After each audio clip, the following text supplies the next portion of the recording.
Chris, to you, the president seems to feel as though he's got a winning strategy here in saying that Democrats are too far to the left to be part of the mainstream for traditional crossover voters. Winning strategy? I don't think he has to say it. I think we just have to listen to them. I mean, this chaos that you've been reporting on this weekend that went on in Portland with the ICE facility there, with candidates in New York calling ICE agents Nazis and calling for the shutdown of ICE. This Sarah Jong woman, who's now an editorial board member of the New York Times, calling out, whites and white men particularly, and making some really despicable comments. I mean, they're truly unhinged in a way we've never seen.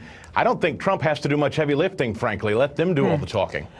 Kyle, should moderate Democrats worry about this far left push? No, I think that the far left is actually the way for Democrats to win, believe it or not.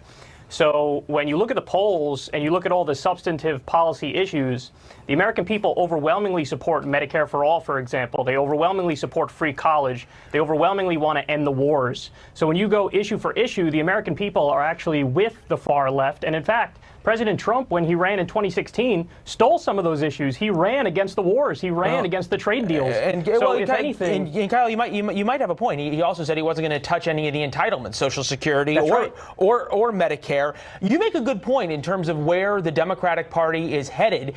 There's a lot of Democratic socialists beginning in New York that have started to knock folks off, longtime Democrats. Tuesday's primary in Missouri, Cori Bush, Democratic socialist, taking on Lacey Clay, longtime Democratic congressman. There comes a question, though, in terms of how palatable across the board these folks are, not just in primaries. Interview with Cori Bush from about 2 weeks ago, and then we'll get your guys' reaction. Roll it. The wealthy should pay their fair share. Yes, wealthy should pay their fair share. What is a fair share? What percentage? So you're saying that you're saying that they're paying their fair share is what you're saying? No, I'm asking what percentage is a fair share? Their fair share, the same, if a third of my money is going to taxes, then I think a third of their money should be going to taxes. It does. Well, it does.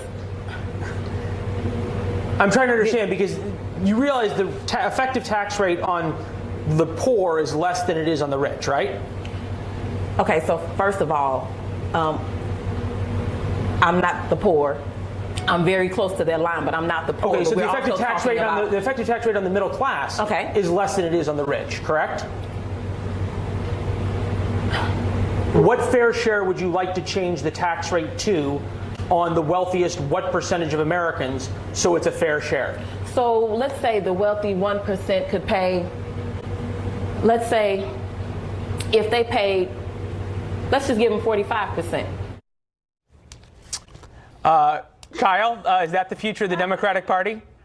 I hope it's the future of the Democratic Party. Jeff Bezos has over $100 billion at the same time that we have 60,000 homeless veterans in this country and 400,000 homeless Americans. And the American people, again, to go to the polls, overwhelmingly want to raise taxes on the rich, overwhelmingly want to raise taxes on Wall Street and corporations. I'm talking about 58% of Americans. So if your strategy is to defend the rich, by all means, go right ahead. Chris, and I'm guessing you just really hope that Cori Bush is the future of the Democratic Party.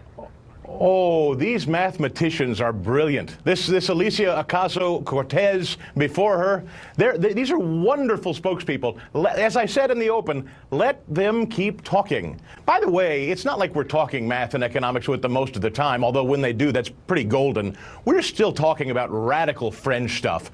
Abolishing ICE, abolishing law enforcement.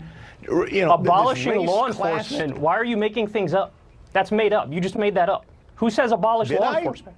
Yes, you did. Well, you just made that up. Who said abolish law enforcement? Nobody. You did. Excuse me. Is ICE not law enforcement?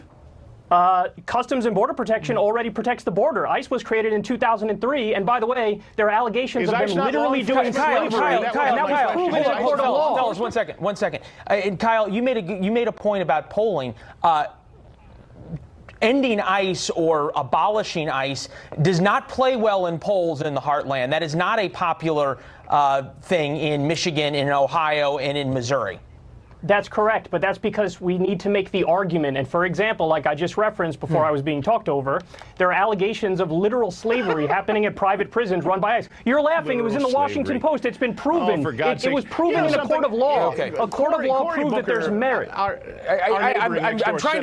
still trying to figure out how we got from there to here. We will dissect that in the post-mortem. Meantime.